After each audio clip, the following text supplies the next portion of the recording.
Looking back at Moonlit Saviour, a few things stick out to me. Firstly, it feels like it was made with the Twilight Wanderer as something of a template.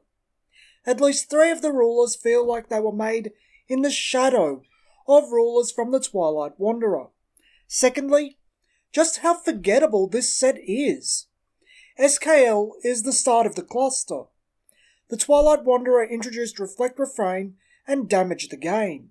The next set, the Battle for Idracil, though it introduced Black Moonbeam, another game-warping card, is far more remembered for the general bad quality of the set.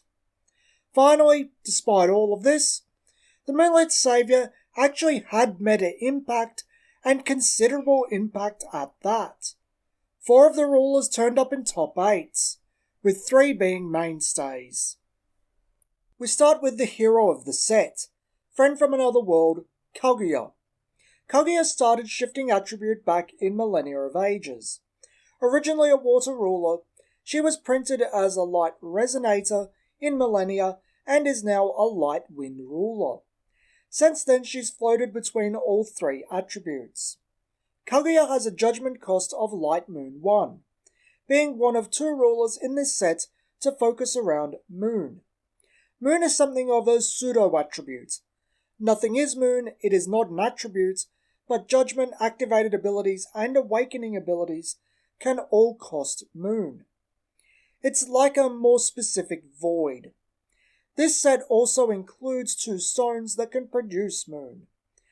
The one associated with Kogi being Moonbreeze Memoria, a stone that can produce light or moon. Kogi has 2 effects. One is a colour fix that can turn Moon into wind, essentially giving her additional sets of dual stones. Much like Sylvia, since there are stones in Alice Cluster that can produce all attributes, it's not as useful as it looks. It's good, but not amazing.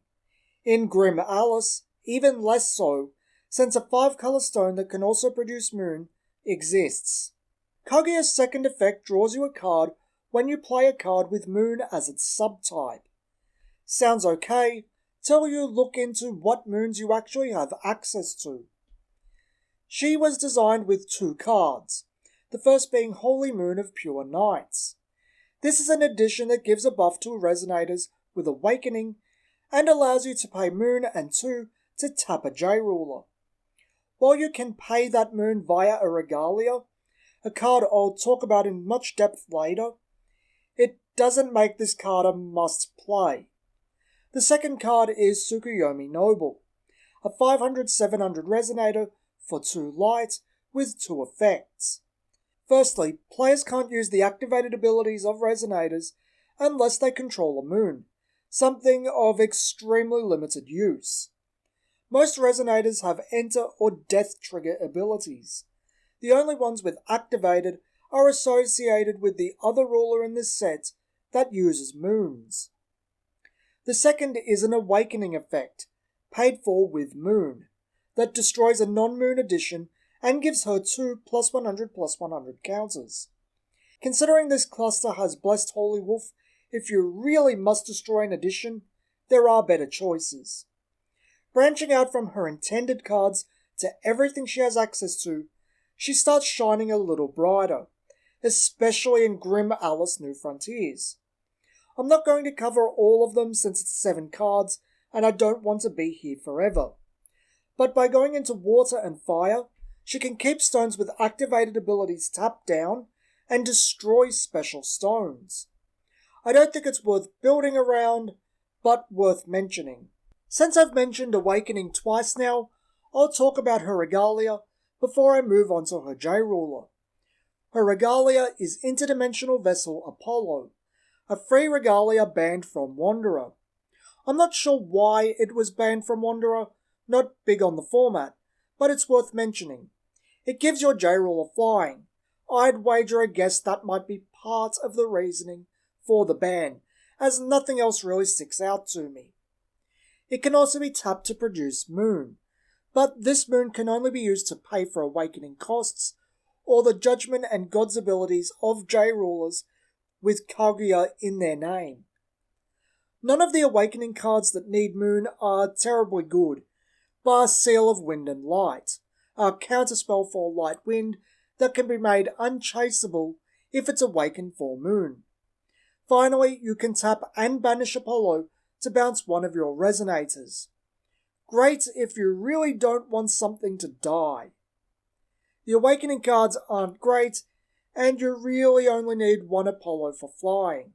When she casts Judgment, Kaguya becomes Kaguya the Moonlit Saviour, the set's namesake, a 700-900 wizard. No keywords, but she retains her ability to turn Moon into Wind, surprisingly. She gains 2 +100/+100 counters whenever you awaken a card. Likely just Seal in all honesty. Not going to come up much unless you build around it. Then she gets good. Pay Moon to cancel automatic abilities. While Apollo doesn't help this, another Regalia does. Illusionary Demonic Globe, the Earth. Normally I'd leave discussing this for when it comes up in relation to the ruler it's intended for, Gill Lapis, but it can be tapped to produce Moon for activated abilities. The globe is pretty much necessary for running Kaguya in my opinion. It makes cancelling automatic abilities less of a strain on your magic stones, and it stops a lot. Enter effects and death triggers are very common in this cluster, as are regular old triggered abilities. She can stop just about anything that would be too detrimental to her. Kaguya can pay light and 1 to prevent the next damage dealt to her. This is nifty for walling big resonators and stopping any burn damage that would kill her. Not a huge amount of applications, but useful. Finally, Kaguya's God's Art, Light of the Sacred Moon. For Light Moon and 3 Void, rest all of your opponent's J resonators, restore your stones, and your awakenings cost Moon less for the turn. It's a pretty cool effect that can be game-winning. Tap-down effects like this are. I'm not sure it'd be worth running Awakening cards for, but the only Kaguya deck to ever place in the top 8 did. I have multiple questions about that build and the circumstances of its 5th place in Madrid 2016. Normally I'd lean into the standard Dies to Black Moonbeam, but Kaguya is Wind, the one colour to preempt Black Moonbeam with Wind Secluded Refuge. It counters Black Moonbeam without using the chase due to a technicality. Saying that, I think Kaguya is clearly on the casual side of things, one of 5th place or not. There are multiple cool things you can do with her. Light Wind Control, Moon Theme, Awakening Theme, but she just doesn't have it in her to be competitive.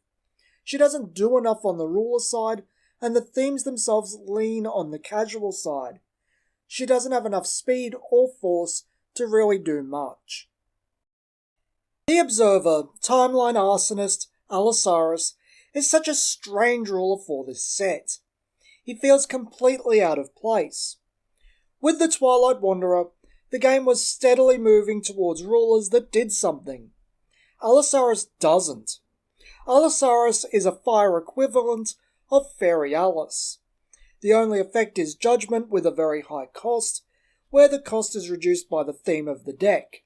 For Allosaurus, his Judgment cost dwarfs Alice's at 2 fire and 12 void for a total 14 cost of Judgment. The highest I believe the game has ever hit.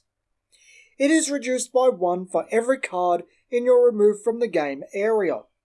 Allosaurus' theme is filling up his removed area and unlocking effects with it. The main 3 support cards in Allosaurus' arsenal are the 3 Time Goddesses, Verdandi, Skuld, and Earther. All 3 have effects that require 10 cards in your removed area, and an enter effect that removed cards from the game to do something. All 3 are horribly slow, and results in a deck that dies before it gets going.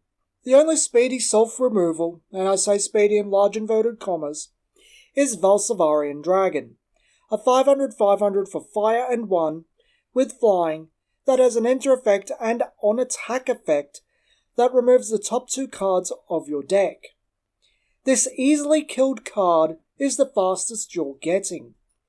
Time-travelling Emissary is also worth mentioning, as it is a 1-drop that can be tapped to remove the top card of your deck and hit something for 200 damage, something that can be comboed into a kill with Demon Flame. Due to how slow and hard it is to accumulate a remove from the game pile, it is extremely hard to cast Judgment for any reasonable amount, around 5 total or so. If the Observer ever manages to cast Judgment, he becomes Timeline Arsonist Allosaurus, a 1000/1000 J-Ruler with no keywords. When he enters, he searches your deck for a Blazing Metropolis Velsivaria and puts it into your hand.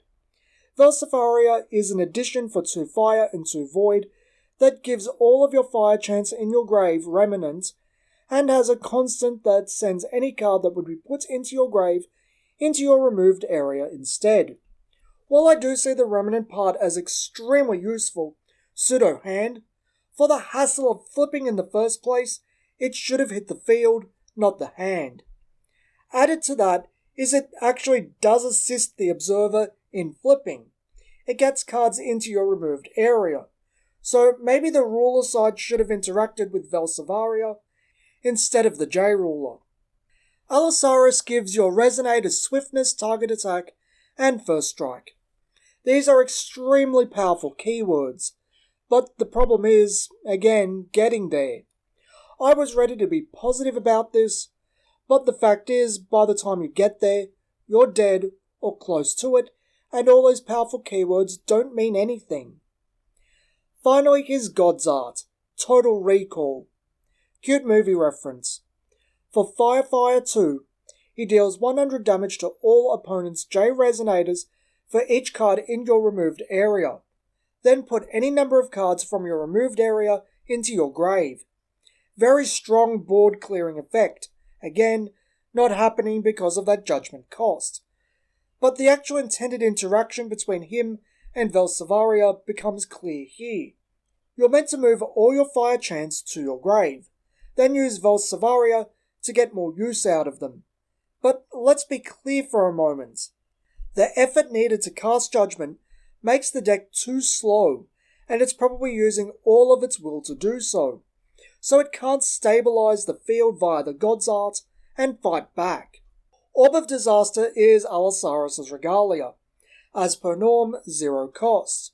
When it enters the field, you remove the top card of your deck, and it has the activated effect where you can pay 2 fire and banish it to choose a non-Regalia card from your removed area and add it to your hand.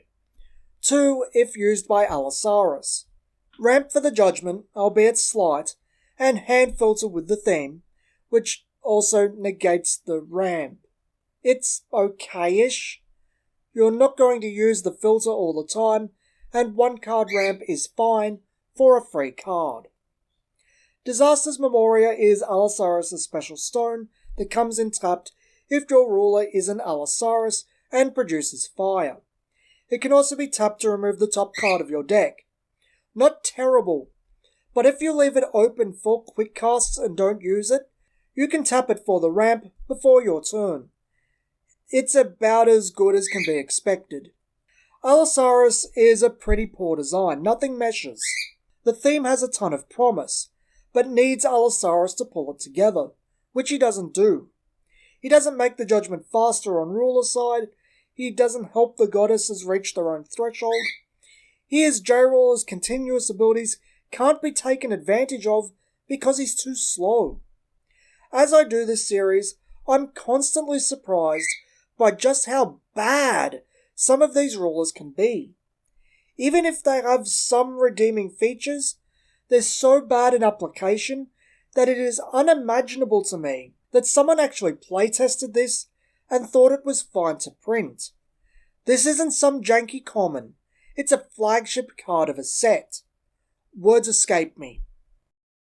Songstress of Shangri-La, coup de grace mastermind, Xion, is an interesting design in that she is completely centered around her regalia, the heavenly instrument, Hydromonica. Xion has a judgment cost of water 2 and 1 effect. You may look at the top card of your deck at any time. Does nothing by itself, but with her support cards, she starts becoming comparable to Reflect. Nowhere near as good, but comparable. Heavenly Instrument Hydromonica is a zero-cost regalia. The first effect allows you to tap it and put the top card of your deck onto the bottom, or in other words, 4C1 thanks to Xion. 4C being Forceville's word for scry. But because Hydromonica lacks Mythic and Xion can look at the top card at any time, despite being slower than Reflect, she can dig further. Xion can scry up to 4 times, looking for the exact card she wants. This is exceptionally good at the end of your opponent's turn, where you can start digging before your restore phase to draw into what you need on your turn. She can also pay 2, tap, and sack Hydromonica to search for any card and put it on top of your deck. The cost of this effect lowers by 1 if used by Xion. This effect becomes more relevant when we get to Xion's J-Ruler and her stone, but the face value of paying 1 and sacking a regalia to set up anything you need is actually good. If you have any draw power, which you do, you can just draw straight into the card you put on top. The first draw power you have is Hydromonica's third effect. Discard another Hydromonica from your hand to draw a card. Worth it if you really need the card in question, but to keep a Hydromonica in play, use its rigging effect, and draw a card, you will need a total of 3 Hydromonica and give up 2 scry a turn. The second is her stone, Hymnal's Memoria, a stone that produces water and comes in tapped if your ruler isn't Xion. It also has an enter effect. Call a card name, then reveal the top card of your deck. If it's the card you named, place it into your hand. While chance-based, you can use Hydromonica to hit the card you want, then chance into drawing it off Hymnal Memoria. It's a 40% chance at playset, so not the worst. You could play Hydromonicas before you tap your stone, so you can attempt to reveal what you want. When Xion casts Judgment, she becomes Coup d'etat Mastermind Xion, a 900-1000 traitor. Interesting race, but you know what they say. One man's terrorist is another man's freedom fighter, and the narrative of the game is squarely on Xion being a freedom fighter. The race is from Valentina's point of view. Xion keeps her ability to look at the top card of your deck at any time, and has an enter effect. When she enters the field, she reveals the top card of your deck. If it's a resonator with a total cost of 5 or less, she summons it for free. Hydromonica sets this card up naturally, with or without the banish effect of Hydromonica. Up to 5 cost with no colour restrictions, blow the doors wide open. Common cards you will see in Xion decks at the time are Celestial Winged Seraph, Arthur Pendragon King of the Round Table, Valentina Puppet Monarch, and Fallen Angelic Destroyer Lucifer. Many of these cards give additional pluses on top of their big bodies, so it's easy to see why they are in a Xion deck. Value Town, especially Lucifer and Valentina, who take resonators away from the opponent.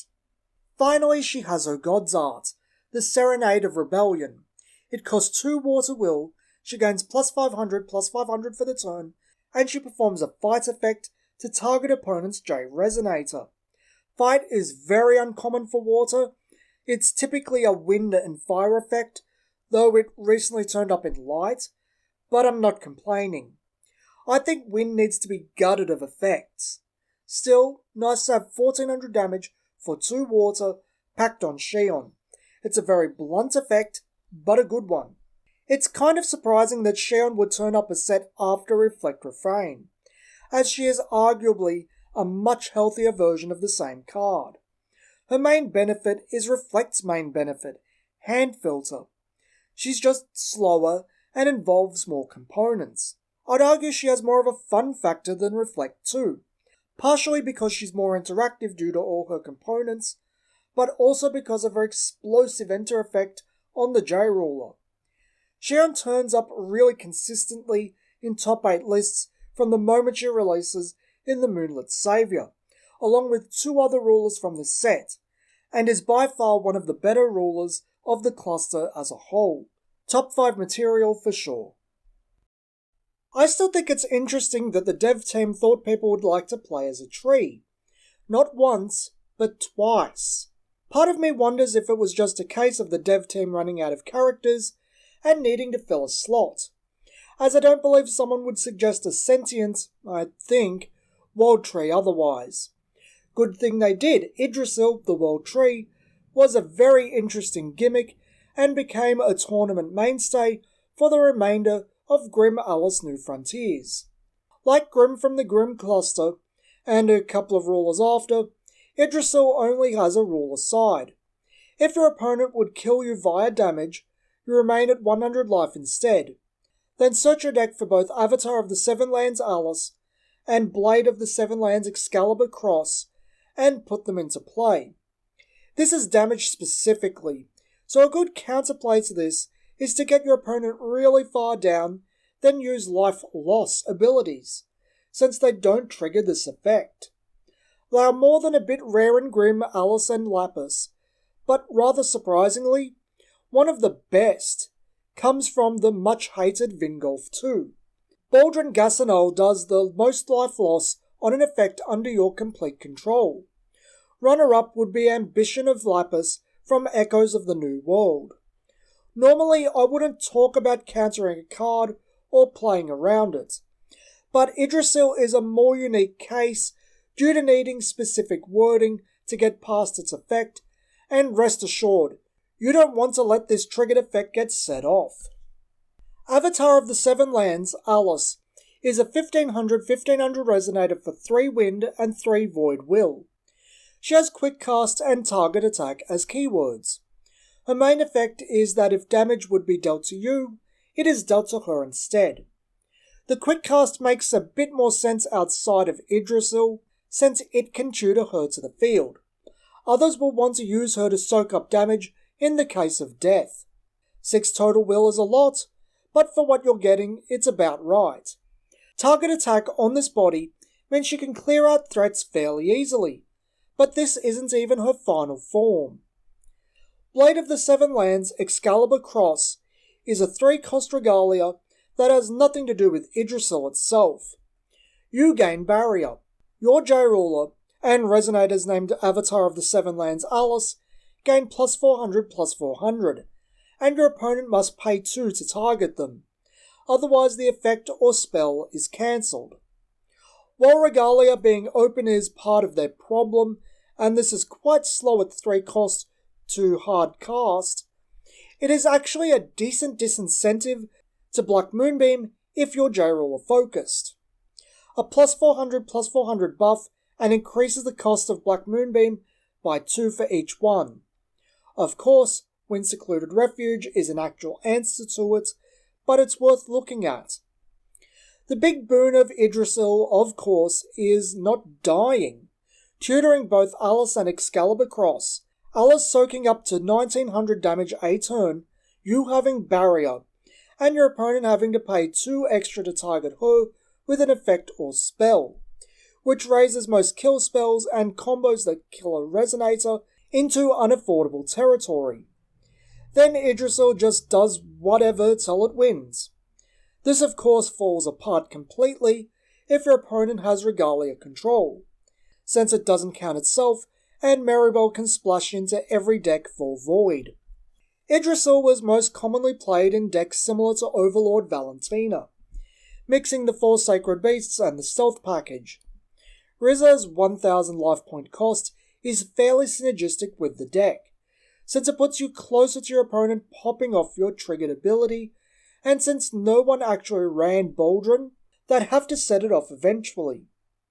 4 Sacred Beasts were mostly run because the deck included quite a bit of ramp in the form of Blessing of Idracil, stones to produce all attributes, and Huang Long, leader of the 4 Sacred Beasts, can summon 4 Sacred Beasts from the deck for every attribute used to pay for it, making it an efficient +4.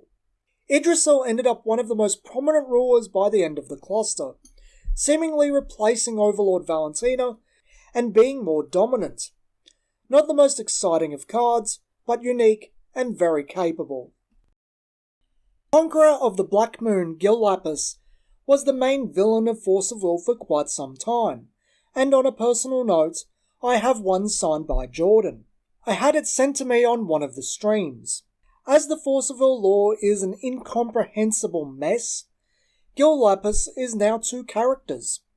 This Gill Lapis being the soul of Ragnarok, and another being the son of Rhea and Gill from the Rhea cluster. Don't ask me, I didn't write it. Lapis has a judgment cost of Darkness, Moon, and 1 with an additional effect.